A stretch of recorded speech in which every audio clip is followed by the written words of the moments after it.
Fui à UTI cuidar do meu marido, que havia quebrado um osso. Enquanto ele dormia, a enfermeira colocou discretamente um papel na minha mão. Não volte mais. Ele está mentindo. Ele sai com uma mulher loira às 2 da manhã. Quando descobri quem era, me deixou sem chão. Meu nome é Lúcia Amaral. Tenho 65 anos e durante quase toda a minha vida eu acreditei em duas coisas: que meu marido sempre seria meu porto seguro e que minha melhor amiga jamais colocaria um dedo no que me pertencia. Mas a vida, essa professora dura, sempre encontra um jeito de virar tudo do avesso quando a gente menos espera. Naquela tarde, o hospital estava frio demais, iluminado demais, silencioso demais. A UTI sempre me pareceu um lugar onde as pessoas deixam parte da alma pendurada nas portas. Eu caminhava devagar pelo corredor, apertando a bolsa contra o peito, tentando segurar o que restava de força. Meu marido, Sérgio, tinha sofrido uma queda feia no trabalho. Quebrara o fêmur, um osso grande, difícil de cuidar, doloroso até na palavra. Eu fiquei tão nervosa quando ele foi internado que mal consegui dormir por 2 dias. Fiz tudo o que uma esposa dedicada faz. Trouxe roupas limpas, trouxe as coisas dele, organizei a papelada, conversei com médicos, acompanhei exames. Eu nunca falhava. Eu nunca imaginei que, ali, na UTI, cuidando do homem que eu amei por 43 anos, eu descobriria a pior verdade da minha vida. Quando entrei no quarto, Sérgio estava adormecido, respirando pesado, com aquele ar inocente que só quem dorme tem. Tive vontade de ajeitar o cobertor dele, mas parei quando senti uma presença ao meu lado. Era a enfermeira, uma mulher magra, de olhos atentos e expressão séria demais para aquele momento. Ela não disse nada. Abriu a mão discretamente e colocou um papel dobrado no meu dedo. Eu gelei. Antes que eu pudesse perguntar algo, ela apenas murmurou: "Leia lá fora e não volte hoje." Então ela saiu tão rápido quanto apareceu. Por um segundo, fiquei sem ar, sem chão, sem movimento. Só conseguia sentir meu coração batendo na garganta como se quisesse pular para fora. Peguei o papel com mãos trêmulas. Me afastei. Fechei a porta do quarto. Fui até o corredor vazio e desdobrei. As palavras eram curtas, tortas, apressadas, mas cada uma delas rasgou meu peito. Não volte mais. Ele está mentindo. Ele sai com uma mulher loira às 2 da manhã. Eu li a frase 1, 2, 3 vezes, como se meu cérebro se recusasse a aceitar. Meu marido, Sérgio, o homem que dormia ali dentro, saindo com outra, às escondidas, às 2 da manhã, senti meu corpo fraquejar. Encostei na parede fria como se ela fosse a única coisa que ainda me segurava viva. E então, a parte mais cruel do bilhete: eu posso provar. Meu primeiro pensamento foi negar, inventar desculpas, dizer a mim mesma que era engano, mal-entendido, intriga. Mas havia algo no olhar daquela enfermeira, algo que eu não consegui ignorar. Era como se ela estivesse me pedindo para acordar. Tentei juntar forças para respirar fundo e decidir o que fazer, mas antes disso, ouvi meu nome ecoando dentro da minha própria mente. Lúcia Amaral, 65 anos, casada há 4 décadas, amiga fiel, boa esposa, mulher que deu tudo, mulher que recebeu, em troca, um bilhete de alerta. Eu saí do hospital atordoada. A rua parecia inclinada, como se tudo tivesse mudado de lugar. As pessoas passavam por mim como sombras, e eu só conseguia pensar: quem é essa mulher loira? Se ele realmente estava me traindo, quem era a outra? Uma estranha? Uma vizinha? Uma colega de trabalho? Uma mulher qualquer? Ou alguém pior? Aquela dúvida me corroía. Caminhei até o ponto de ônibus, sem saber se queria chorar, gritar ou desaparecer. A sensação de ser enganada depois de tantos anos me apertava o peito, mas a pior parte era outra. Por que a enfermeira me avisou? Como ela sabia? O que exatamente ela tinha visto? Eu precisava de respostas, e precisava rápido. O ônibus chegou. Eu entrei, sentei na janela, e enquanto ele seguia lentamente pelas ruas, uma lembrança forte me tomou de assalto. Minha melhor amiga, Vera, cabelos loiros, o sorriso mais iluminado da minha juventude. A presença constante em aniversários, festas, jantares, a mulher que mais segurou minha mão nos momentos difíceis. Eu a tinha visto alguns dias antes. Uma sensação estranha passou por mim naquela tarde, mas eu ignorei. Sempre ignorei minhas intuições. Agora, porém, algo dentro de mim começou a juntar peças. A enfermeira mencionou uma mulher loira, e minha mente insistia em puxar o rosto de Vera como se fosse uma fotografia que eu tentava guardar no escuro. Mas não podia ser. Ela era minha amiga, minha confidente, minha irmã escolhida. Atravessamos a avenida, o ônibus balançou, e no reflexo da janela, juro que por um segundo eu vi o rosto dela. O rosto da mulher que eu mais amei depois do meu marido. E algo dentro de mim tremeu. Eu não sabia ainda o que estava prestes a descobrir, mas ali, naquele ônibus velho e barulhento, senti que a vida estava prestes a se dividir entre antes e depois daquele bilhete. Eu sabia que precisava voltar ao hospital. Eu sabia que precisava encontrar a enfermeira. Eu sabia que precisava da prova que ela prometeu. Mas, acima de tudo, eu precisava me preparar para algo muito pior. E se a mulher loira fosse justamente quem eu mais confiava? A resposta ainda estava longe, mas a dor, essa já tinha começado, e eu não fazia ideia de quantas camadas dessa verdade ainda estavam escondidas. Porque às vezes, a traição não vem de onde esperamos, ela vem de onde dói mais, e a minha ainda estava apenas começando. O ônibus seguia seu caminho lento pelas ruas estreitas, e eu continuava olhando pela janela sem realmente enxergar nada. As árvores, os prédios, as pessoas, tudo parecia desfocado, como se eu estivesse dentro de um sonho ruim, do qual meu corpo insistia em não acordar. O papel com a escrita da enfermeira queimava dentro da minha bolsa, quase como se tivesse vida própria. A cada balanço do ônibus parecia pulsar. Ele sai com uma mulher loira às 2 da manhã. Às 2. A mulher loira. Por que essa descrição específica mexia tanto comigo? Eu conhecia muitas mulheres loiras, colegas da igreja, vizinhas, gente que cruzava na rua, mas nenhuma delas ocupava o espaço que o nome de Vera mexia dentro de mim naquele momento. Uma ideia que eu não queria sustentar se formava como uma sombra inevitável. Desci do ônibus e caminhei até minha casa com passos curtos. Sentia-me uma velha arrastando a própria vida. Cada pensamento parecia um peso novo sobre meus ombros. Quando abri a porta, o silêncio da sala me recebeu de braços abertos. Pousei a bolsa no sofá e sentei sem força. A casa parecia menor, ou talvez fosse eu quem havia encolhido de dor. Abri a bolsa e retirei o bilhete. Observei cada curva da caligrafia. Era escrita apressada, inclinada, carregada. Uma escrita de urgência, de quem não queria ser vista. Fechei os olhos e tentei imaginar a cena. Ela, cuidando de Sérgio durante a noite. Ele acordado, talvez conversando baixo. Talvez acreditando que eu nunca descobriria. Talvez ele confiasse tanto na própria mentira que dormia tranquilo. Senti um gosto amargo subir pela garganta. E então, a pergunta mais dolorosa. Há quanto tempo isso estava acontecendo? Levantei lentamente. Caminhei até a cozinha. Coloquei água para esquentar. Eu precisava de um chá para manter alguma lucidez. Mas enquanto esperava, algo dentro de mim dizia que não adiantaria. O barulho da chaleira me trouxe de volta à realidade quando a água começou a ferver.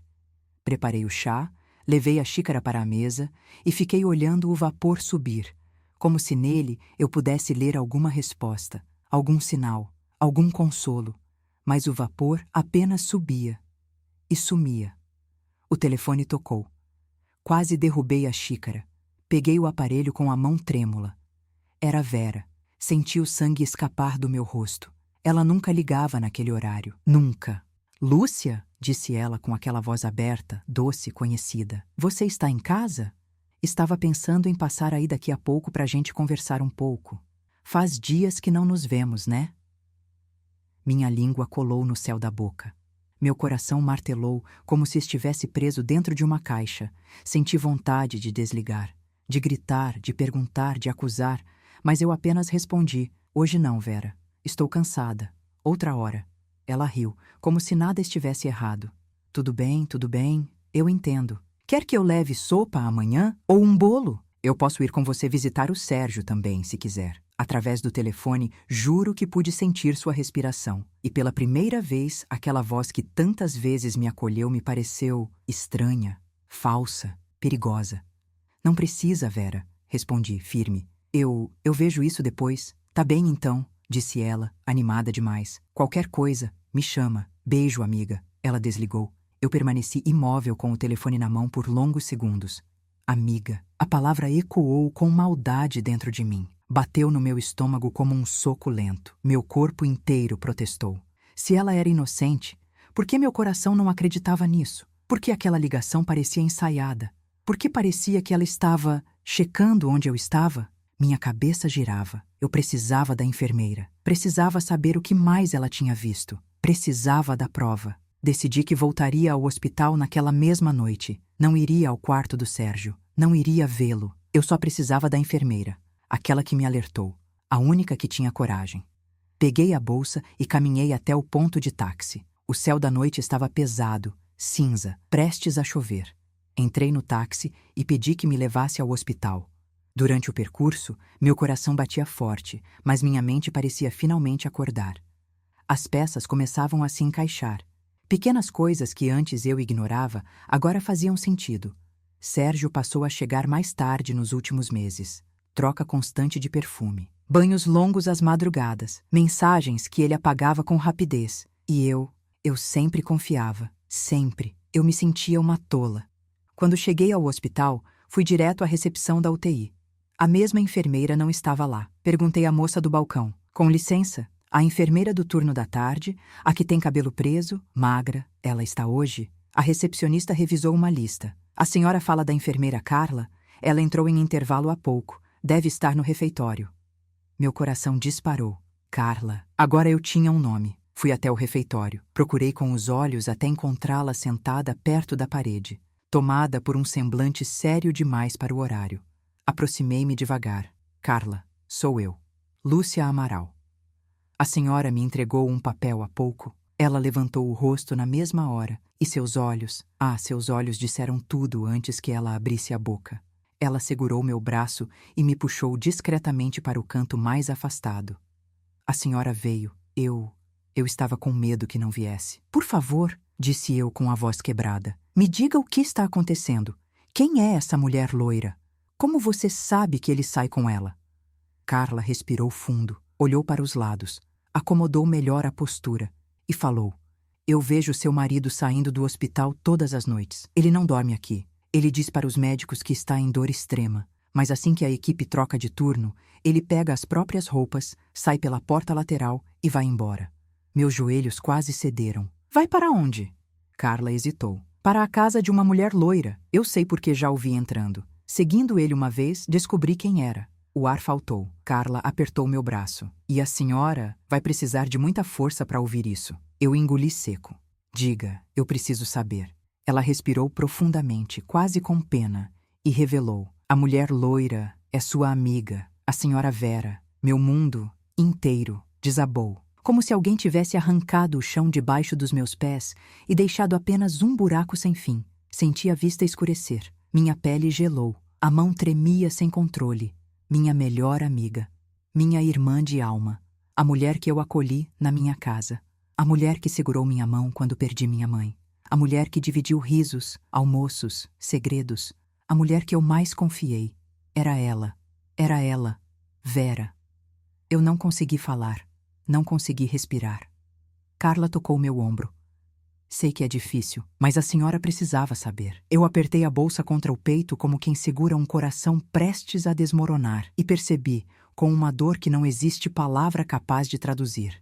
A traição não veio do meu marido apenas. Veio da pessoa que eu jamais duvidaria. A pessoa que eu confiava como a mim mesma. Ali, naquele corredor frio, entendi que nada voltaria ao lugar e que minha vida estava prestes a ser partida ao meio. Eu fiquei parada diante da enfermeira Carla, como se meu corpo tivesse sido esvaziado de dentro para fora. Não era só dor. Era um tipo de silêncio profundo, o silêncio de quem acabou de ver o mundo ruir sem fazer barulho. Quando ela disse o nome de Vera, senti como se alguém tivesse apertado meu coração com as duas mãos, até deixá-lo menor que um punho. Minha melhor amiga. A mulher que eu chamava de irmã. A única pessoa, além de Sérgio, que sabia de cada queda minha, cada alegria, cada medo. O ar parecia pesado demais para atravessar minha garganta. Senti Carla tocar meu braço firme, como quem tenta segurar alguém à beira do abismo. Eu sei que é difícil acreditar, disse ela, mas eu não ia conseguir dormir se não te avisasse. Ele não vem para cá todas as noites. Ele sai do hospital para ir até ela. Eu fechei os olhos, tentando não cair. Sérgio, o homem que dormia na cama do hospital como se fosse um santo. O homem que eu cuidei por tanto tempo, que eu alimentei, que eu amei com toda a ingenuidade de uma mulher que achava que a fidelidade estava garantida com o tempo. E Vera, a mulher loira do bilhete. Eu me lembrei da ligação dela naquela tarde, oferecendo ajuda, oferecendo companhia, oferecendo tudo aquilo que, agora eu percebia, era só parte de um teatro que eu nunca soube que estava assistindo. A voz dela ecoou na minha cabeça. Quer que eu leve sopa amanhã? Eu posso ir com você visitar o Sérgio também. Agora tudo parecia sujo, falso, ensaiado. A enfermeira continuou. Eu não sabia o que fazer. Ele sai sempre por volta de 2 da manhã. Pega o corredor da ala lateral, sai pela porta de funcionários. Eu cheguei a achar que ele só queria fumar, mas uma vez eu segui. Só por uns minutos, e vi quando ele entrou na casa dela.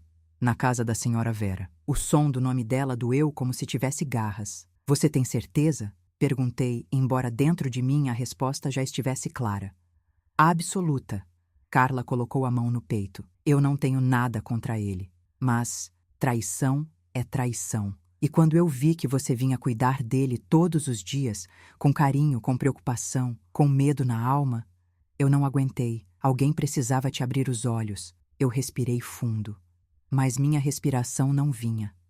Obrigada. Consegui dizer, mesmo com a voz falhando. Se a senhora quiser mais informações, eu posso ajudar. Eu não devia estar falando isso, mas ele está mentindo para o hospital também. Como assim? Ele exagerou a dor para conseguir acompanhante e desculpa para sair sem que ninguém questionasse. Eu engoli seco. Mais uma facada. Minha mente estava em frangalhos. Eu precisava ir embora. Precisava de ar. Precisava de chão, mesmo que rachado. Agradeci Carla outra vez. Saí do refeitório e caminhei pelo corredor como se estivesse em outro planeta. As luzes brancas feriam meus olhos. O piso parecia mais frio. O mundo parecia menor.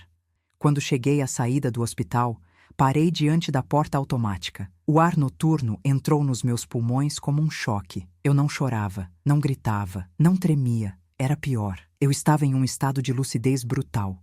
A lucidez que só aparece quando a dor é funda demais. Caminhei até a calçada. A rua estava vazia, com o brilho úmido dos postes refletido no asfalto. Parei ali por um momento, abraçada à minha bolsa, e me perguntei: como se reconstrói uma vida depois de descobrir que as duas pessoas que você mais confiava se encontravam às escondidas enquanto você dormia? Eu não tinha resposta. Decidi caminhar, seguir as luzes da rua, passo a passo, deixando meus pensamentos me levarem.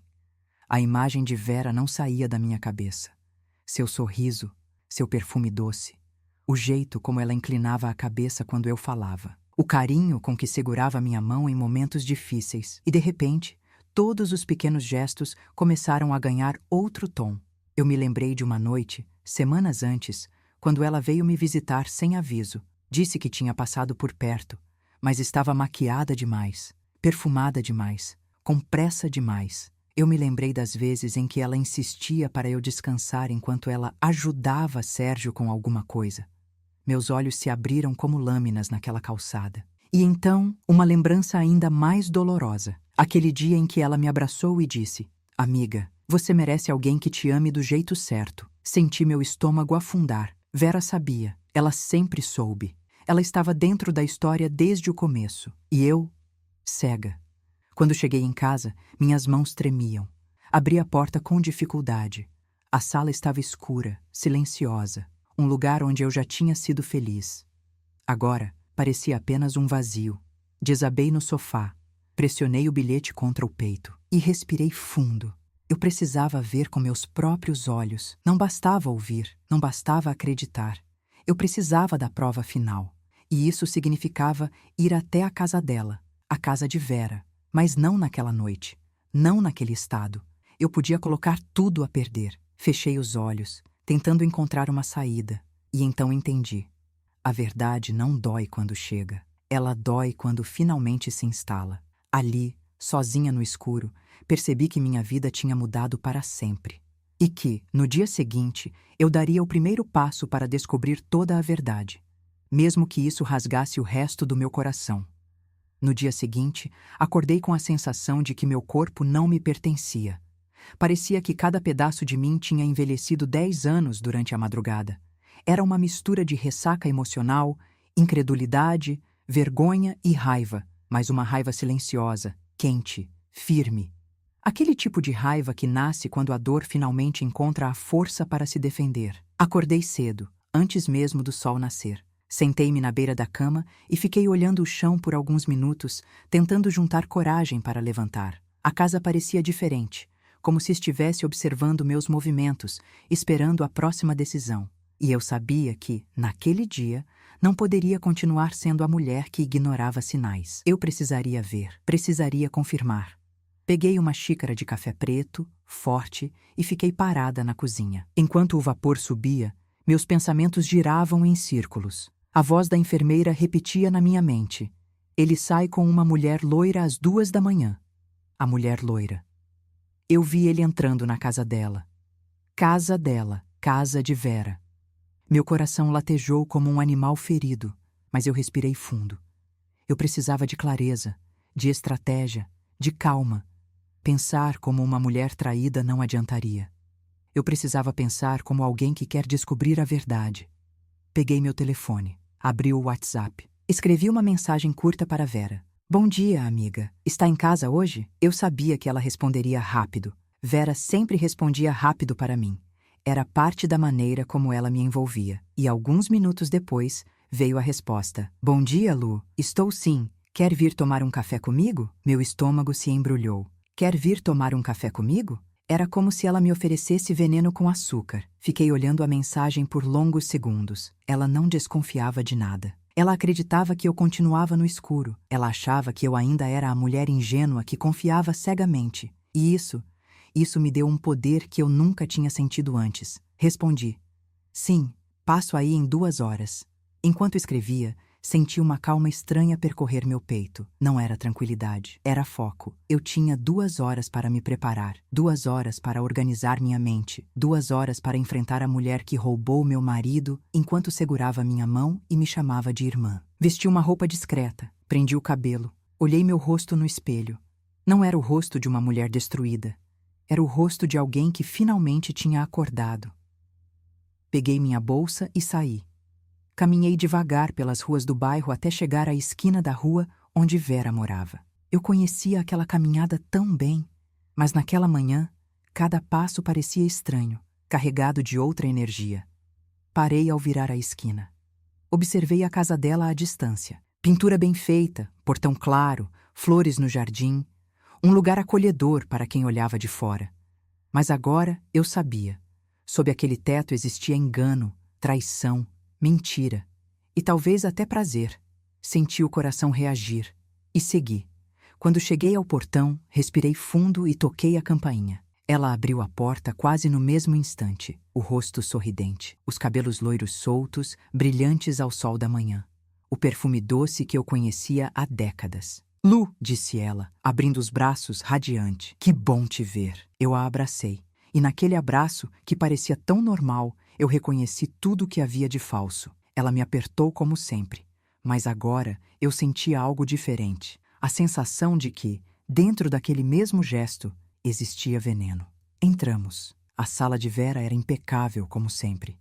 Cortinas claras, móveis bem cuidados, tapete macio. Eu já tinha sentado naquela mesma poltrona centenas de vezes para tomar café, conversar, chorar, rir, dividir confidências. Ela trouxe uma bandeja. Fiz bolo de cenoura. Do jeito que você gosta. Meus olhos percorreram cada canto da sala. Procurei sinais. Procurei algo que gritasse a verdade. Mas naquele momento, Vera era apenas Vera. Linda, arrumada, generosa. A amiga perfeita. E isso piorava tudo. Sentamos. Ela colocou o café nas xícaras e sorriu. E então, como está o Sérgio? Conseguiu descansar um pouco? A forma como ela pronunciou o nome dele me atingiu como um tapa. Foi suave demais, natural demais. Abri a boca, mas antes que pudesse responder, ouvi um som na casa. Um ruído discreto. Um objeto sendo movido. Um passo abafado. Vera ficou rígida por um segundo. Foi mínimo. Mas eu vi. Vera. Chamei, com a voz calma demais para ser real. Tem alguém aqui? Ela engoliu seco. E foi nesse exato momento, no segundo em que a máscara dela quase caiu, que eu percebi. Ele estava ali. Sérgio, meu marido, na casa da minha melhor amiga, no horário em que deveria estar no hospital.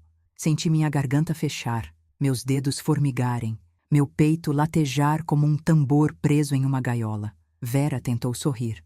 Não, claro que não. Imagina, mas sua voz falhou. Seu rosto perdeu cor. E eu soube. Eu soube pela postura, pelo silêncio, pelo medo na expressão dela. Ele estava lá dentro. Eu respirei fundo, calma, firme, quase fria, e disse: Vera, se ele está aqui, pode pedir para ele sair. A cor sumiu completamente do rosto dela. Os olhos se arregalaram. Lúcia, eu... Mas antes que ela terminasse, ouvi a porta do corredor se abrir. Meu coração parou. Do quarto dela, Sérgio saiu, de bermuda, descalço, com uma expressão de choque, culpa e pânico no rosto. Ele me olhou, como quem vê um fantasma, e naquele instante, senti algo dentro de mim quebrar de um jeito que jamais voltaria ao formato original. Vera levantou-se desesperada. Lúcia, eu posso explicar, eu posso explicar. Sérgio tentou dar um passo à frente. Lúcia, por favor, eu apenas os encarei. Vera, minha melhor amiga. Sérgio, meu marido. Os dois, lado a lado, na sala da traição, no coração da mentira. E o silêncio que se instalou naquele instante foi tão profundo, tão absoluto, que se tornou a parte mais barulhenta de toda a minha vida. Eu respirei. E percebi. A partir daquele momento, eu não era mais a mesma mulher. E eles sabiam disso. Se você gosta do nosso conteúdo e quer nos ajudar a continuar trazendo histórias como esta, inscreva-se no canal. Isso nos ajuda muito. A sala de Vera ficou tão silenciosa que parecia que até os móveis prendiam a respiração. Sérgio parado à porta do corredor, pálido, descalço, segurando o batente como se aquilo fosse a única coisa que impedia sua queda. Vera, minha irmã, tremendo, sem encontrar palavras, e eu senti como se estivesse observando a mim mesma de fora, como se meu corpo estivesse ali, mas minha alma estivesse a poucos centímetros, assistindo tudo com uma frieza que nunca imaginei ser capaz. O café ainda fumegava na mesa. O bolo de cenoura perfumava o ar, mas tudo aquilo parecia parte de um cenário montado para encobrir um crime. E o crime estava ali, em pé, diante de mim. Sérgio deu um passo hesitante. Lúcia, Você não era para estar aqui. Essa frase foi o primeiro golpe. Não um grito, não uma acusação. Apenas a confirmação de que ele tinha organizado a própria traição.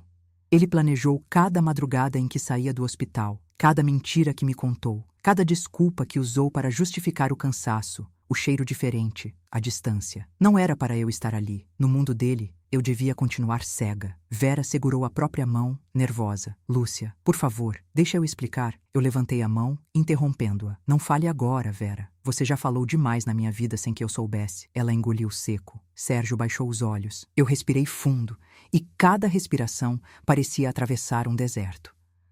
Há quanto tempo? Perguntei, olhando para Sérgio, não para Vera. Ele abriu a boca, fechou. Abriu de novo. Parecia um peixe tirado da água. Lúcia, eu não sei como isso aconteceu. Quanto tempo, Sérgio? Repeti, mais firme. Ele massageou a testa, desesperado.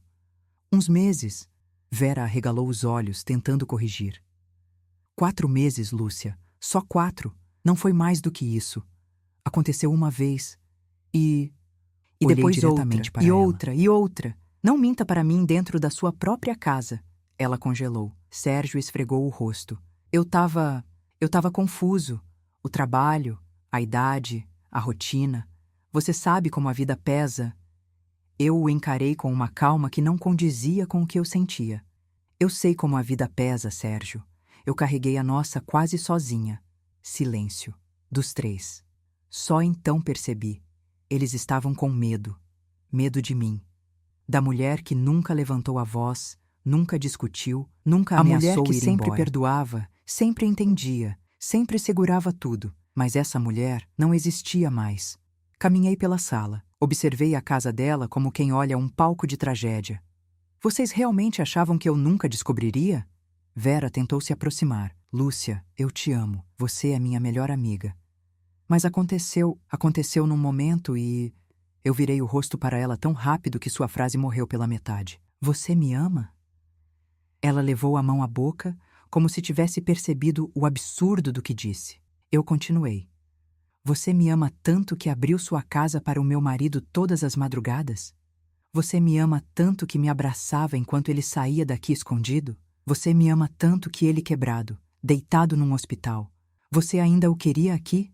É isso o seu amor, Vera? Ela desabou no sofá, chorando. Sérgio deu um passo à frente. Lúcia, por favor, não fala assim com ela. A Vera não tem culpa de tudo. Eu o encarei. E pela primeira vez vi Sérgio como ele realmente era. Um homem pequeno. Tão pequeno que coube dentro de uma mentira. Então a culpa é minha? Perguntei devagar. Ele abriu as mãos. Não, não é isso. Ou talvez seja da idade, da rotina, da minha dedicação, ou talvez seja do meu cuidado com você todos esses anos, Sérgio. É isso que você quer dizer? Ele apertou os olhos, como quem leva uma bofetada. Eu errei, ele murmurou. Errou? Repeti com a voz baixa. O que vocês fizeram não é um erro. Erro é esquecer um compromisso, levantar a voz sem querer. O que vocês fizeram é uma escolha. Vera chorava baixinho. Lúcia, por favor, me perdoa. Perdoar? Perguntei, sentindo um calor estranho subir pelo meu peito. A traição de um marido dói, mas a da melhor amiga destrói. Ela soluçou. Sérgio esfregou o rosto de novo. A gente ia contar, eu juro. Quando eu melhorasse, quando tudo se ajeitasse, eu ri. Um riso seco, duro, assustador até para mim mesma.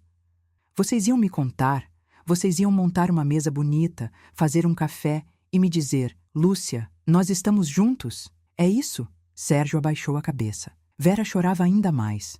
E então algo mudou dentro de mim. Como se a dor se reorganizasse, como se o choque cedesse espaço para algo mais claro, a verdade inteira. Eles não estavam arrependidos, estavam desesperados porque eu descobri. Eu fui até a porta da sala. Coloquei a mão na maçaneta. Vera levantou a cabeça, assustada. Lúcia, por favor, não vai assim. Olhei para ela pela última vez naquele momento. Vera, quando a dor passa, a gente começa a enxergar. E eu estou enxergando vocês dois pela primeira vez. Sérgio deu um passo na minha direção. Lúcia, espera. Mas eu já tinha decidido. Não, agora vocês esperam. Esperam o que vai ser de vocês sem a minha cegueira para proteger essa farsa. Abri a porta. A luz do corredor invadiu a sala. Antes de sair, eu disse: hoje eu deixo vocês dois. Amanhã, vocês vão perder mais do que apenas a minha presença. E saí. Caminhei pela calçada sem olhar para trás.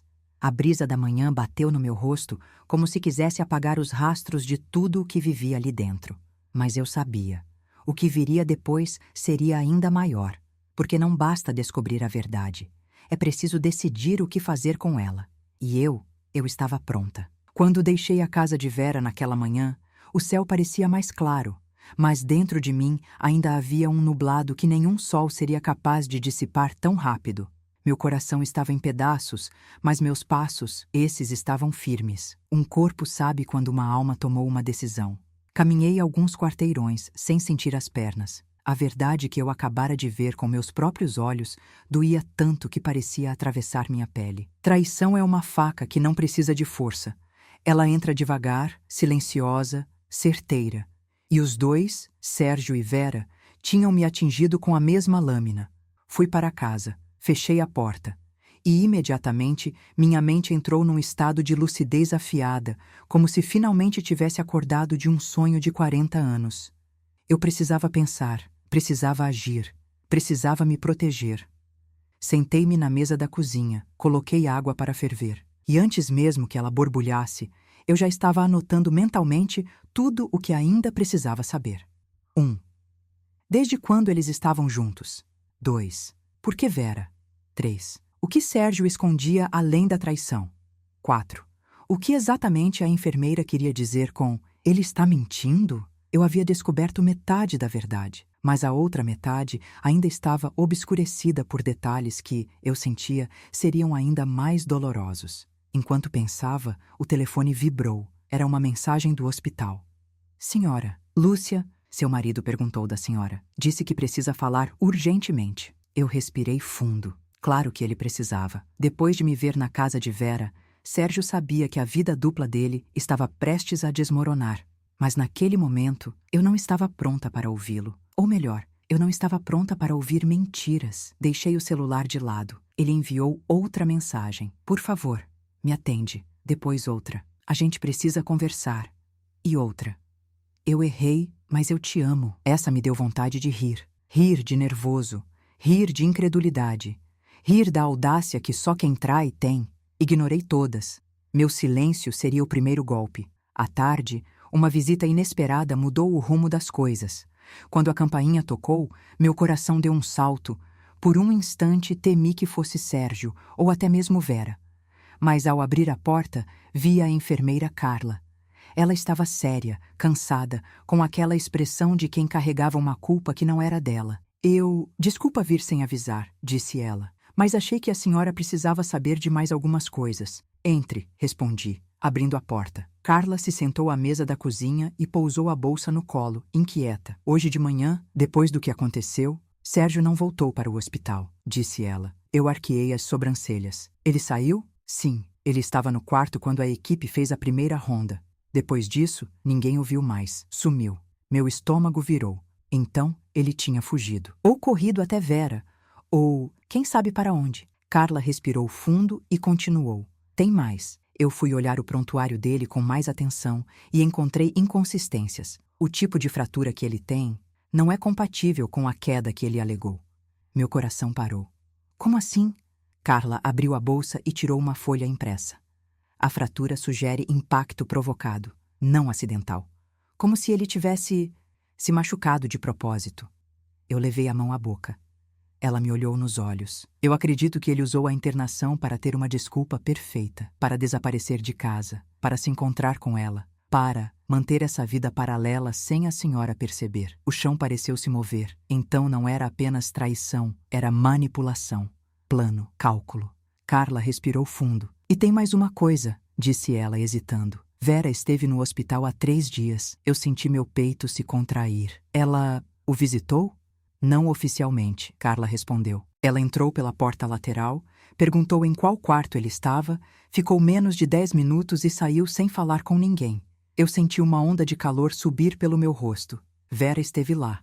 Enquanto eu estava em outro andar, fazendo exames com o médico, ela esteve lá, no mesmo hospital, no lugar onde eu estava, e ainda assim, mentiu. Olhou nos meus olhos dias depois como se nada tivesse acontecido. Eu respirei profundamente para não desabar diante de Carla. Por que você me contou tudo isso? Perguntei. Ela segurou minha mão. Porque a senhora não merece carregar essa dor no escuro e porque ele vai tentar reverter a história. Vai tentar se justificar, vai tentar colocar a culpa em você, na rotina, na idade, na amizade com Vera, e a senhora precisa estar preparada. Eu fechei os olhos.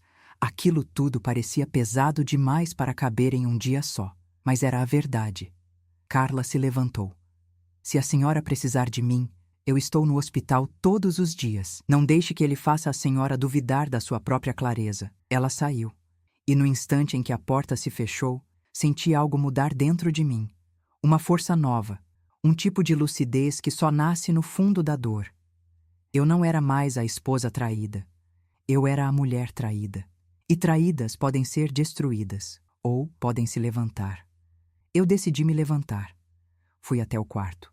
Peguei uma mala, coloquei dentro roupas básicas, documentos, meu sabonete preferido e o pouco de dignidade que ainda sentia ter. Eu precisava sair daquela casa. Eu precisava de distância para pensar. Eu precisava recuperar o domínio da minha vida. E enquanto fechava o zíper da mala, pensei, eles achavam que eu nunca descobriria. Mas agora quem não sabe o que está por vir são eles. Deixei a casa sem olhar para trás. Deixei o passado lá dentro e fui buscar meu futuro. Quando deixei minha casa com a mala na mão, senti que cada passo que eu dava era um corte, mas também uma libertação. Era como se eu estivesse arrancando de mim um véu antigo, pesado, cheio de histórias que agora eu sabia que nunca foram reais. A rua parecia mais larga, o vento mais frio, as cores mais duras. Eu já tinha vivido perdas na vida. A morte da minha mãe, a doença do meu pai, o nascimento difícil do meu filho. Mas nenhuma dor era comparável àquela que rasgava meu peito. Porque a traição vem de onde você menos espera. E dói mais porque vem de perto. Peguei um táxi para a casa da minha irmã Cecília. Ela morava em outro bairro, longe do meu e longe o suficiente de Sérgio e Vera. Eu precisava de silêncio, de território neutro, de um lugar onde minha mente pudesse respirar depois de tanto impacto. Durante o trajeto, fiquei olhando pela janela. As ruas passavam, os carros, as pessoas cruzando com sacolas, crianças indo para a escola. E eu pensava como era possível o mundo continuar normal enquanto o meu estava completamente destruído. O taxista percebeu meu silêncio. "A senhora tá bem?" perguntou. Eu respondi apenas com um gesto curto de cabeça. Eu não queria falar. Se falasse, eu choraria. E se eu chorasse, não conseguiria mais parar. Quando cheguei à casa de Cecília e toquei a campainha, ela abriu a porta e já sabia. Não sei se foi meu rosto, meus olhos ou o fato de eu estar segurando uma mala, mas ela soube. "Lúcia, o que aconteceu?" Eu tentei responder, mas minha voz não saiu. Ela me puxou para dentro imediatamente, com aquele instinto que só irmãos têm. "Senta, me conta, o que houve? O que aquele desgraçado fez?" Só de ouvir a palavra desgraçado, eu comecei a tremer. Mas não chorei. Ainda não. Ele me traiu, consegui dizer finalmente. "Com quem?" Cecília perguntou com a voz chocada. "Com a Vera." O silêncio que se seguiu foi tão absoluto que parecia que o mundo tinha parado. Cecília arregalou os olhos, colocou a mão na boca e repetiu. "Com a Vera? Aquela sua amiga de anos? A loira?" Assenti. "Eu vi Ceci. Ele estava lá, na casa dela, saindo do quarto." Cecília levantou-se tão rápido que a cadeira arrastou no chão. Caminhou pelo quarto, furiosa. Eu sabia que aquela mulher tinha olhos demais para o Sérgio. Eu sempre senti. "Mas você sempre confiava nela. Por que você confiava tanto nela, Lúcia?" Senti um aperto no peito, porque a resposta era simples e cruel. Porque ela era minha amiga. Cecília parou diante de mim, colocou a mão no meu rosto. "Você não merece isso. Não depois de tudo que você fez por aquele homem. Não depois de décadas ao lado dele, sacrificando sua juventude, seus sonhos, sua vida para segurar aquela casa." Eu baixei a cabeça. Ela continuou. "E essa Vera, essa traidora, ela sempre se meteu demais na sua vida. Eu já achava estranha aquela intimidade dela com o Sérgio. E foi ali, ouvindo minha irmã falar, que algo dentro de mim se acendeu. Porque agora, olhando para trás, tudo fazia sentido. Pequenos gestos, pequenas atitudes, pequenas mudanças. Vera sempre aparecia nos piores momentos, fingindo ajudar. Sérgio sempre sorria mais quando ela estava por perto. E eu sempre achava que era só amizade. Uma ingenuidade que agora doía como faca. Cecília puxou uma cadeira, sentou-se diante de mim e falou mais baixo. "Mas eu sei que tem mais coisa. Pelo seu olhar, eu sei. Me conta o resto." Respirei fundo e contei. Contei sobre a enfermeira, sobre o bilhete, sobre as noites em que Sérgio saía escondido do hospital, sobre a visita clandestina de Vera, sobre a fratura suspeita, sobre o desespero dele ao me ver entrando na casa dela. Quando terminei, Cecília estava pálida. "Lúcia, meu Deus do céu, isso não é só traição, isso é manipulação, é perversidade, é doença." Eu concordei. "Ele quebrou o fêmur de propósito", murmurei. "Ou se deixou machucar, para ter desculpa, para sair, para mentir que estava internado, para afastar suspeitas. E Vera recebia ele lá." Cecília apertou minha mão com força. "Você não vai voltar atrás. Você não vai perdoar. Você não vai permitir que ele faça você duvidar da sua lucidez ou da sua dignidade." Eu inspirei fundo e, naquele momento, finalmente chorei. Não um choro desesperado, não um choro fraco. Chorei como uma mulher que se cansou de carregar o mundo sozinha e agora entendia que precisava soltar peso para sobreviver. Cecília me abraçou. E pela primeira vez desde que o bilhete entrou na minha mão, eu senti um tipo estranho de paz. Uma paz que vinha do entendimento. Não era culpa minha, não era minha falha, não era minha idade, não era minha fraqueza. Eles fizeram uma escolha. Eles escolheram trair. E agora, eu escolheria me libertar. Mais tarde, já com a mente um pouco mais organizada, peguei o telefone e vi que Sérgio tinha enviado mais mensagens. Lúcia, por favor, me atende. Eu posso explicar. Nada do que você viu é o que parece. Eu te amo, meu amor. Por favor, volta aqui. Eu estou no hospital. Precisamos conversar como adultos. Eu observei cada mensagem com um tipo de clareza que eu nunca tive antes. E então escrevi apenas uma frase. Não vou conversar com você. Quero distância. Bloqueei o contato de Sérgio. E após alguns minutos, bloqueei o de Vera também. Porque às vezes, o primeiro passo para se reconstruir é fechar as portas que destroem a nossa paz. Cecília preparou sopa para nós duas. Conversamos até tarde. Eu adormeci no quarto de hóspedes, exausta.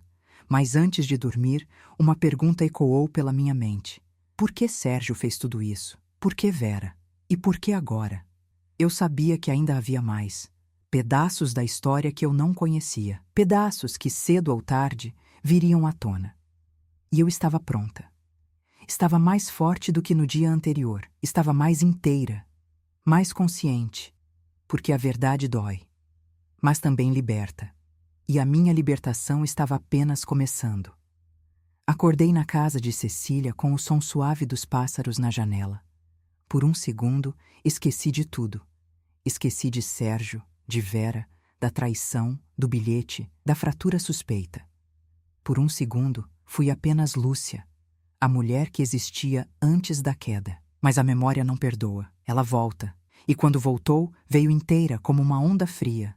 Abri os olhos e a primeira coisa que senti foi o peso da verdade sobre meu peito. Cecília bateu na porta com cuidado. Lu, já acordou? Fiz café para nós. Sentei na cama devagar, como quem reaprende a usar o próprio corpo. Agradeci, fui até a cozinha e me sentei em silêncio. Ela observou meu rosto por alguns segundos antes de falar. Hoje você precisa ser forte. Ele não vai desistir fácil. Eu assenti.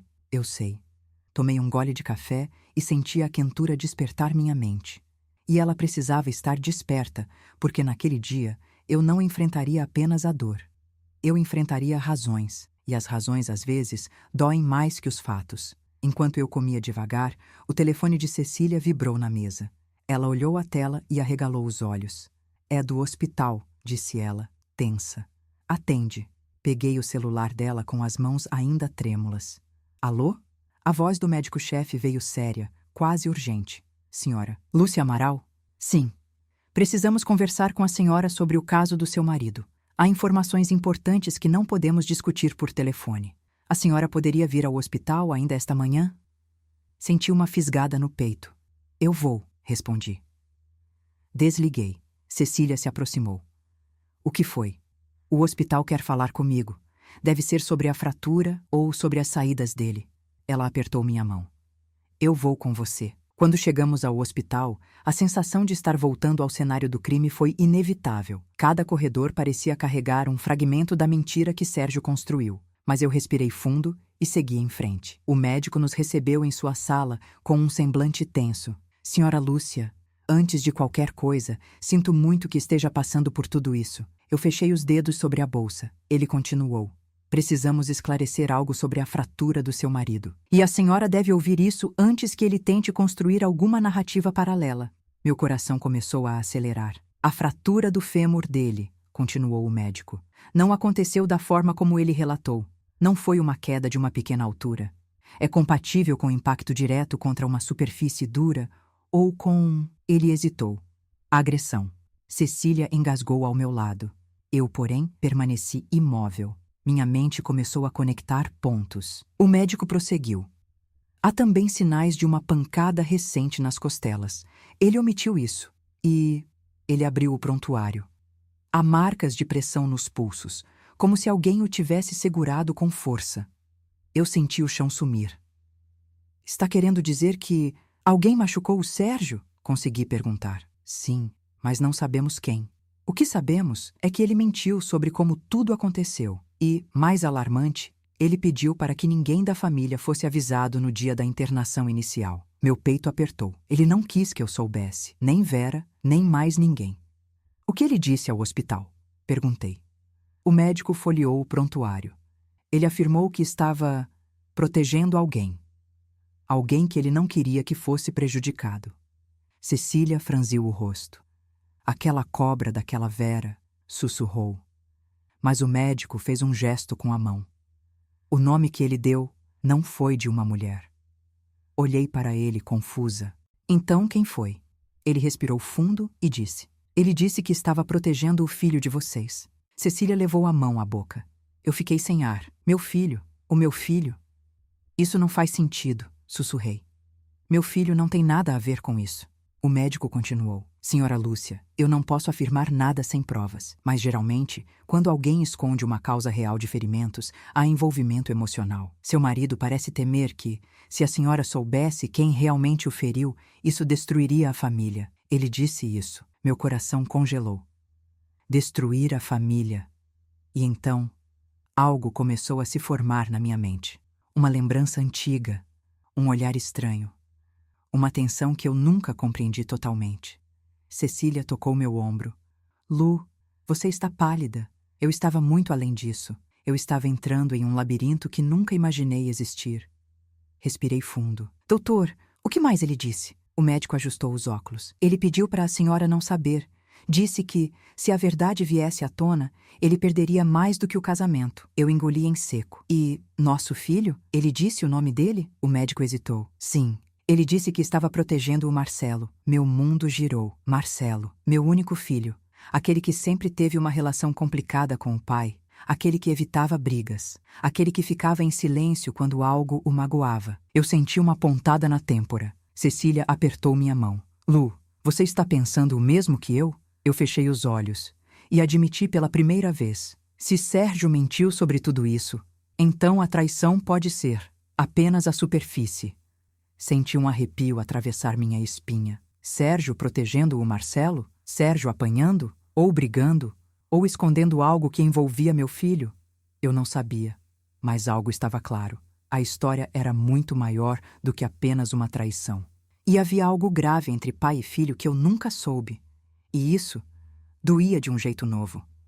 O médico encerrou dizendo: ele quer falar com a senhora. Disse que precisa dizer a verdade antes que seja tarde. Eu respirei fundo e respondi: eu vou ver o Sérgio. Hoje. Cecília me encarou. Tem certeza? Eu assenti. Sim, porque agora não é apenas sobre mim, é sobre o Marcelo, e eu preciso saber tudo. Mas uma coisa eu sabia. Eu não iria sozinha. Eu não confiava mais no homem que dormiu ao meu lado por 40 anos. Eu confiava em mim. E eu estava pronta para encarar o que viesse, mesmo que a verdade fosse pior do que a traição. Fui para a sala de espera do hospital com o coração apertado, como se um nó invisível estivesse inchando dentro de mim. O médico havia me dito que Sérgio queria falar comigo, que agora estava disposto a dizer toda a verdade. Mas eu já não sabia que verdade esperar. A traição eu tinha visto com meus próprios olhos. O engano, o disfarce, o teatro estavam claros como o dia. Mas a parte sobre o Marcelo, meu filho, era o que mais me assombrava. Cecília ficou comigo o tempo todo.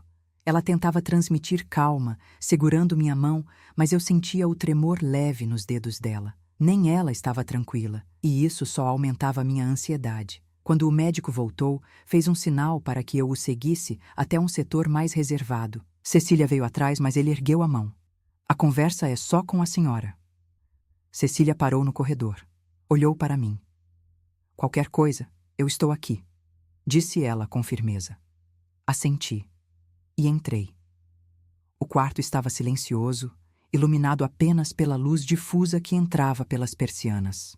Sérgio estava sentado na cama, com as costas apoiadas em alguns travesseiros, o braço engessado, a expressão abatida.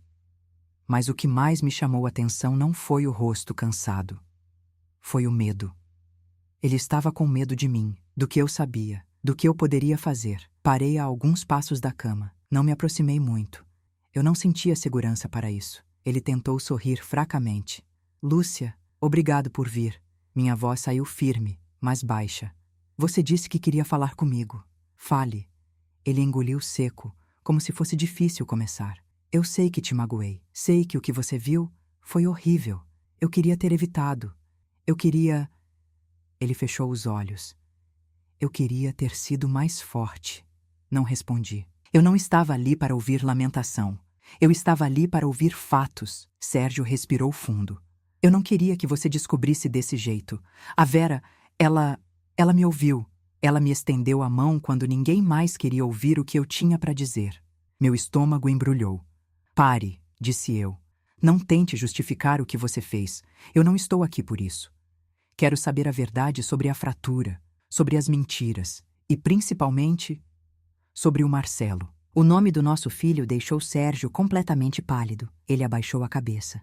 Eu sabia que seria por isso, disse ele murmurando, quase num sussurro. Eu me aproximei um passo, sem sentar. O médico disse que você estava protegendo alguém. Disse que você deu o nome do Marcelo. Por quê? Ele passou a mão pelo rosto, como se estivesse reunindo coragem. Lúcia, eu preciso que você me ouça com o coração aberto. O que aconteceu não é simples. Meu peito apertou. Eu pressenti que a dor que estava por vir seria maior que todas as outras juntas. Eu estou ouvindo, respondi. Sérgio recostou contra os travesseiros, como se a memória pesasse. Você lembra daquele dia, há algumas semanas, quando o Marcelo veio aqui em casa? Disse que queria falar comigo, mas falou rápido, irritado. Saiu antes de você chegar? Lembrei sim. Meu filho tinha chegado grogue, estressado e saído sem dar detalhes. Eu tinha assumido que era coisa do trabalho, mas o olhar dele, naquela noite, tinha um brilho estranho. Assenti. Sérgio continuou. Ele me contou algo que me destruiu. E eu fiquei desesperado. Eu não sabia o que fazer. Eu não sabia como te contar. Meu coração batia tão forte que ecoava na sala. O que ele te contou? Sérgio ainda hesitava. E isso me deixava mais angustiada. Marcelo estava envolvido com pessoas erradas, muito erradas, gente perigosa. Ele devia dinheiro. Muito dinheiro. Meu corpo gelou. Dinheiro? Quanto? Sérgio respirou como quem puxa ar depois de ser afogado. 50 mil. Senti minhas pernas falharem. Me apoiei numa poltrona. 50 mil reais? Ele nunca me disse nada. Ele não podia, Lúcia. Sérgio respondeu com pressa. Ele tinha medo de te decepcionar. Ele sabia que você confiava muito nele. E ele estava sendo ameaçado. Ameaças feias. Meu coração batia engasgado. E onde você entra nisso? Perguntei. Sérgio engoliu em seco. Eu fui confrontar um desses homens, sozinho, como um idiota. Eu arregalei os olhos. Você o quê? Ele assentiu. Eu fui atrás deles, tentei negociar, disse que pagaria, ou que conseguiria tempo, mas eles me bateram, e foi assim que eu quebrei o fêmur. Um arrepio brutal percorreu meu corpo. Você apanhou por causa do Marcelo? Ele assentiu, com lágrimas nos olhos. Sim, e não falei nada para você porque eu sabia que você ia querer chamar a polícia. E isso colocaria nosso filho em ainda mais perigo. Eu tentei proteger vocês dois. Eu coloquei a mão na boca. Um choro silencioso subiu pelo meu peito. Não pelo Sérgio, não pela traição, mas pelo meu filho. Sérgio continuou. E a Vera, ela me ajudou com isso também. Meu coração parou. O quê? Ele respirou fundo. Ela sabia.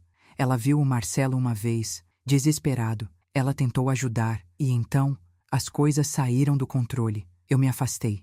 Meu corpo inteiro tremeu. Você está dizendo que a Vera sabia do problema do Marcelo? Antes de mim? Sim, ele respondeu. Ela sabia antes de você. Senti como se o chão tivesse sido arrancado debaixo dos meus pés. Então, a traição era maior do que eu imaginava. Não era apenas física ou emocional, era moral, era existencial. Vera sabia de algo sobre meu filho. Me escondeu. O ajudou às escondidas e depois se envolveu com meu marido. Uma onda de náusea subiu. Eu respirei fundo, firme. Sérgio, há quanto tempo você e a Vera? Ele fechou os olhos e respondeu. Quase 1 ano. A dor tomou conta de mim como fogo. 1 ano. 1 ano inteiro sendo enganada. 1 ano inteiro sendo ignorada, usada, enganada. Por 2 pessoas que eu amava profundamente. Eu me virei para a porta. Lúcia, por favor, Sérgio chamou. Eu só queria proteger vocês dois. Eu bati a mão na porta. Você destruiu a minha vida. E saí do quarto, sem olhar para trás, sem permitir que ele dissesse mais nada. Eu caminhava pelo corredor com a respiração pesada, mas a cabeça estava finalmente clara. A traição não tinha sido por amor, nem por paixão. Tinha sido por cumplicidade, por segredos compartilhados nas minhas costas, por noites escondidas, por medo, por fragilidade. E a Vera tinha aproveitado a brecha, assim como aproveitou meu carinho, minha confiança, minha casa, e agora tudo fazia sentido. Eu parei no corredor, segurei a parede e jurei a mim mesma: eu vou descobrir tudo o que ainda falta, vou proteger meu filho e vou arrancar a máscara de cada um que tentou destruir minha vida. A partir daquele instante, eu não era mais uma vítima. Eu era uma mulher em busca de verdade e ninguém ia me parar. Saí do quarto de Sérgio com passos rápidos, quase tropeçando. O corredor parecia estreito, abafado, como se o ar tivesse ficado grosso demais para passar pelos meus pulmões. Cecília levantou-se assim que me viu. Lúcia, o que aconteceu? Você está branca! Eu não consegui responder de imediato. Abracei a própria bolsa contra o peito, como se ela fosse a única coisa capaz de me manter de pé. Eu preciso ver o Marcelo, consegui dizer. Cecília arregalou os olhos. O Marcelo? O que ele tem a ver com isso tudo? Respirei fundo. Era difícil explicar sem chorar, sem gritar, sem cair. Ele está envolvido, Ceci. Muito mais do que eu imaginava. Ela colocou a mão no meu braço. Vamos para casa. Você me conta no caminho. Saímos do hospital em silêncio. O sol batia forte demais para aquele momento, como se a luz estivesse zombando da escuridão que eu carregava por dentro. No carro, enquanto Cecília dirigia, contei tudo. O dinheiro, as ameaças, o envolvimento perigoso, o encontro entre ele e Sérgio, as agressões, a mentira da queda. Cecília apertou o volante com tanta força que seus dedos ficaram brancos.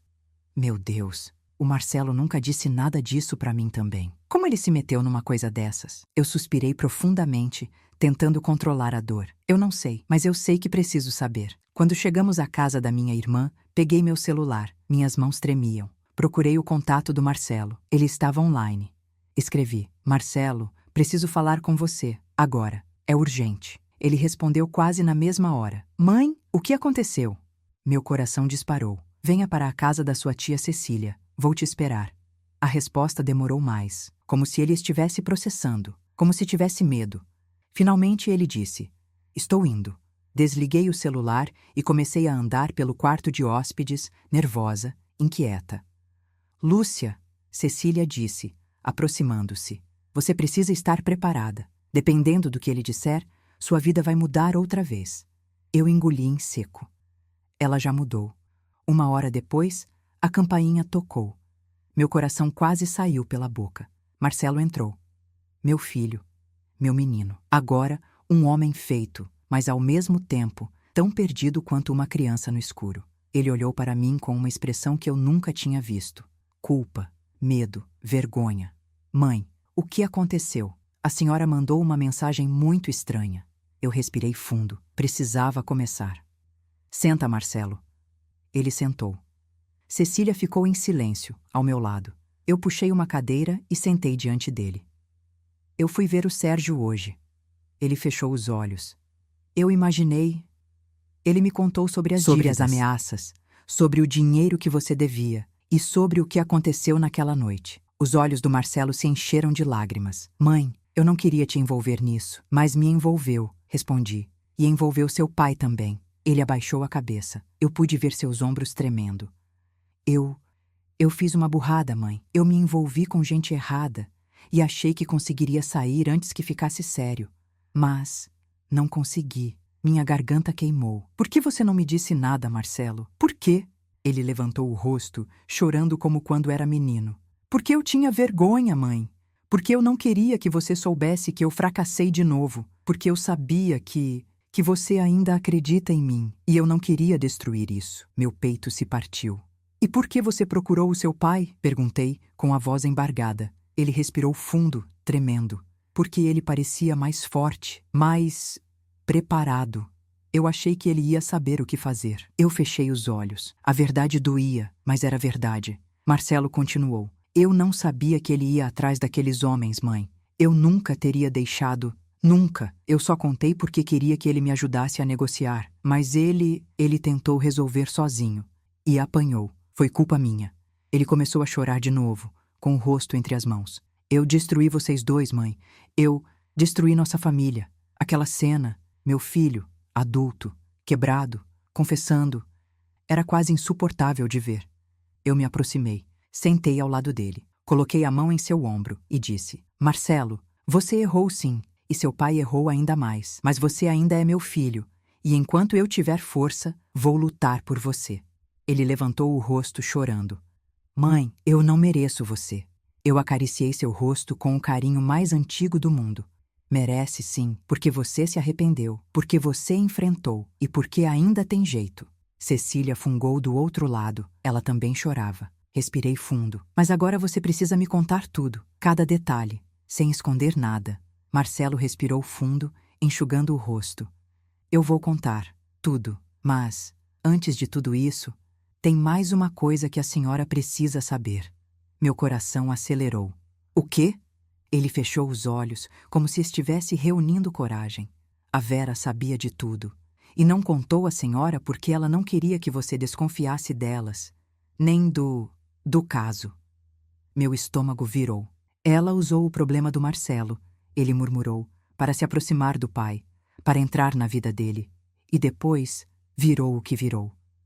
Senti uma onda de gelo subir pelo meu corpo. Vera tinha usado meu filho, tinha usado a fragilidade dele, tinha usado a dor dele para se aproximar do meu marido. E eu entendi naquele instante. Ela nunca foi minha amiga. Ela sempre foi uma predadora, e eu nunca percebi. Quando Marcelo terminou de falar, o silêncio tomou conta da sala. Um silêncio pesado, mas necessário.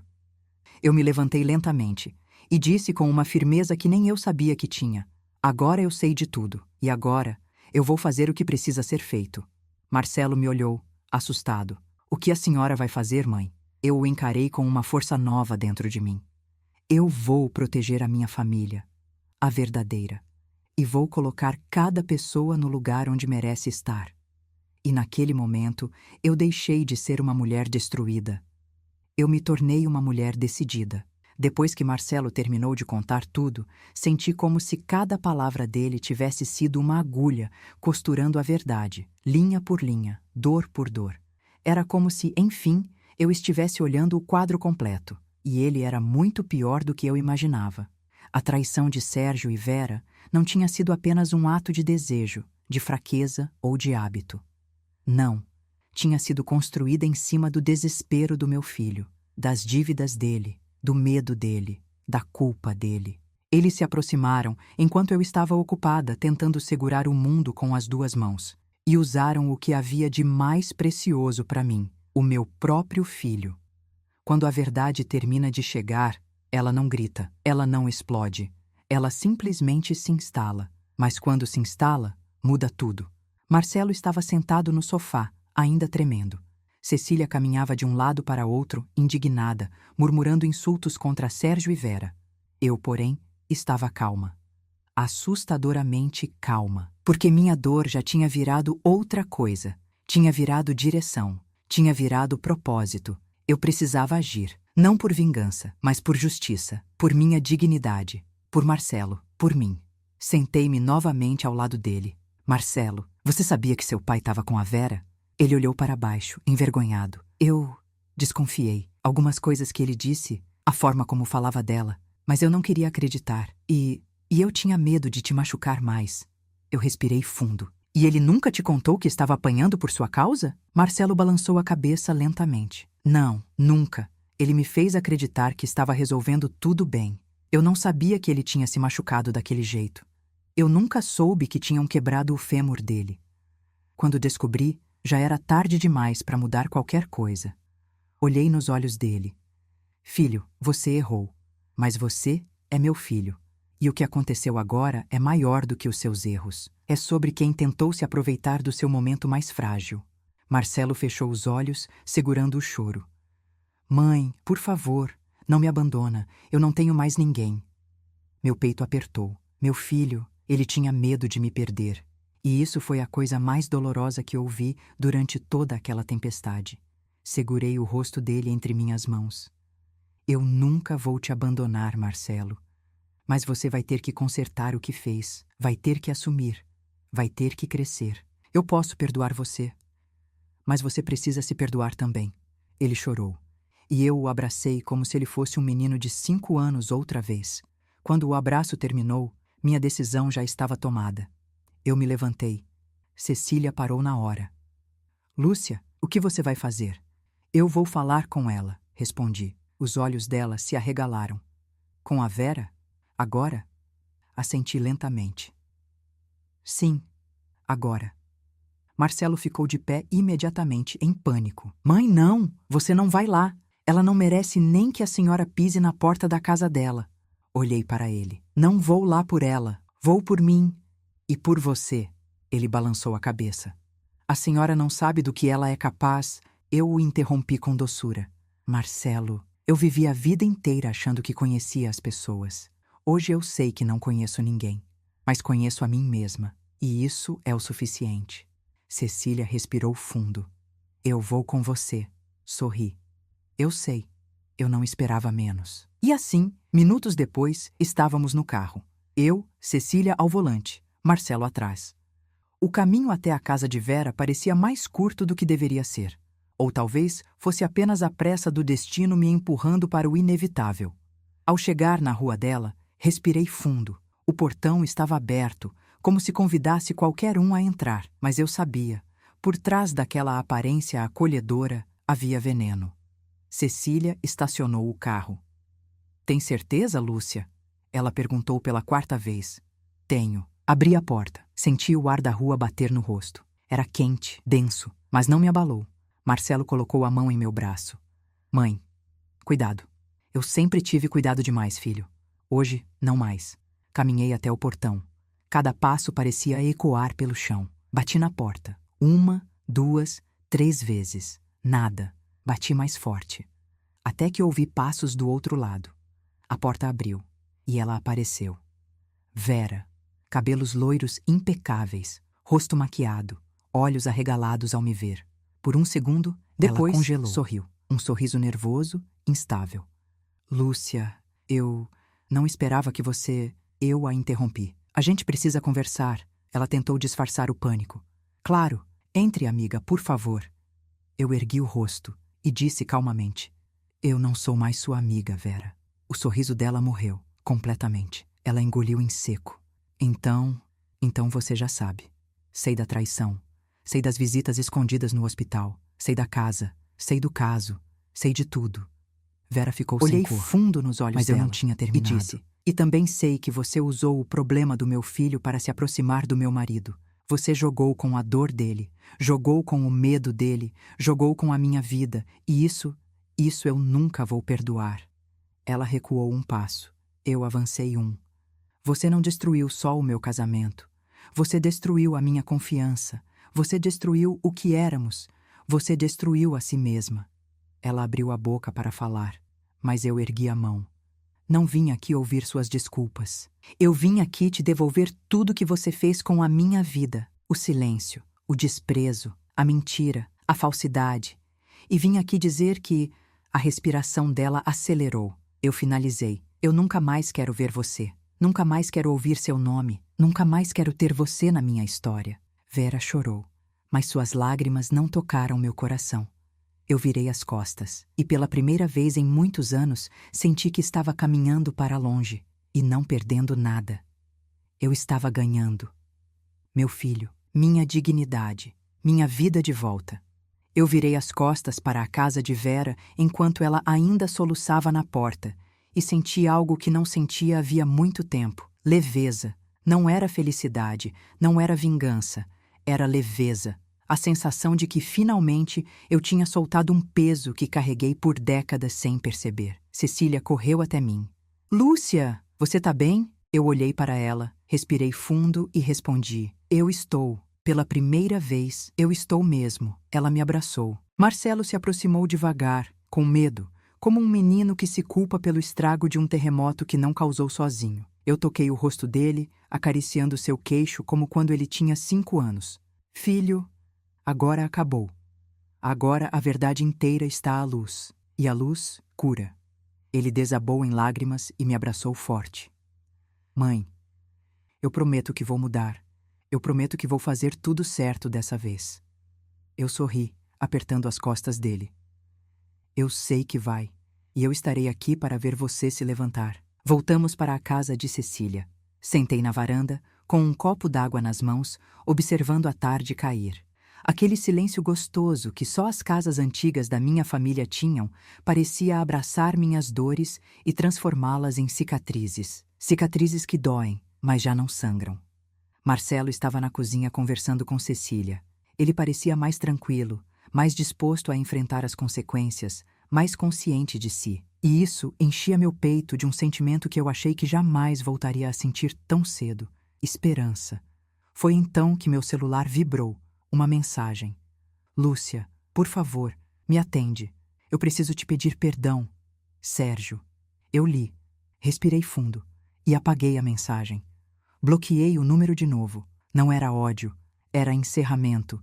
E às vezes a gente precisa encerrar para continuar viva. Nos dias seguintes, iniciei um processo silencioso, mas poderoso, de reconstrução. Conversei com um advogado. Iniciei o pedido de separação. Cortei todos os laços com Vera, bloqueando-a em todas as redes sociais, apagando fotos antigas, retirando da minha vida cada vestígio dela. Marcelo começou terapia. Arranjou um segundo emprego para pagar a dívida que restava e me prometeu, do fundo do coração, que nunca mais pisaria em um terreno que pudesse prejudicá-lo ou me machucar. E eu me encontrei. Comprei um caderno novo, comecei a escrever. Escrevia pequenos trechos da minha história, lembranças boas, memórias vivas, sonhos que eu tinha guardado. Escrevia também as dores, para transformá-las em palavras, não em peso. Voltei a caminhar todas as manhãs. Retomei aulas de artesanato na praça. Encontrei amigas antigas. Abri espaço para novas pessoas. E aos poucos, fui entendendo que a solidão que eu temia era, na verdade, liberdade. Porque estar só não dói. O que dói é estar com quem não nos vê. Algumas semanas depois, recebi uma ligação do hospital. Sérgio tinha sido transferido de unidade, estava estável e perguntava por mim todos os dias. Eu apenas respondi: diga que desejo que ele se recupere, mas que não quero vê-lo. A enfermeira ficou em silêncio por alguns segundos, então disse: ele disse que errou porque estava fragilizado, porque estava perdido. Mas eu concordo com a senhora. Às vezes, a distância é o melhor remédio. Agradeci. E desliguei. Porque perdão tem muitas formas. E a minha era seguir adiante. Marcelo se recuperou rápido, quitou a dívida, reconstruiu a própria autoestima. E um dia, enquanto jantávamos na casa de Cecília, ele me disse: mãe, eu sempre achei que você fosse frágil, porque você é doce, calma, gentil. Mas hoje eu entendo, você é a pessoa mais forte que eu já conheci. Meu olho encheu d'água, segurei a mão dele. Força não é gritar, Marcelo. Força é não permitir que quebrem o que somos. Ele sorriu. E naquele momento, percebi que a vida tinha me devolvido algo que eu achava ter perdido para sempre: a paz. No fim daquela noite, quando me despedi e caminhei até o portão, senti a brisa leve tocando meu rosto. Era suave, como se dissesse: pronto, agora é sua vez. E era mesmo. A vida tinha me derrubado, mas eu me levantei. A traição tinha me partido, mas eu me reconstruí. E pela primeira vez em muitos anos, eu soube com clareza: eu sobrevivi ao que era para me destruir. E virei algo melhor do que antes. Mensagem final de sabedoria. Nem sempre quem te estende a mão quer te ajudar, mas quem te ama de verdade nunca te empurra para o escuro. Traição não define quem você é, define quem o outro escolheu ser. E o perdão mais importante da vida é o perdão que damos a nós mesmas por não enxergarmos antes. A vida sempre recomeça, e às vezes recomeça justamente quando tudo parece ter acabado. Fim.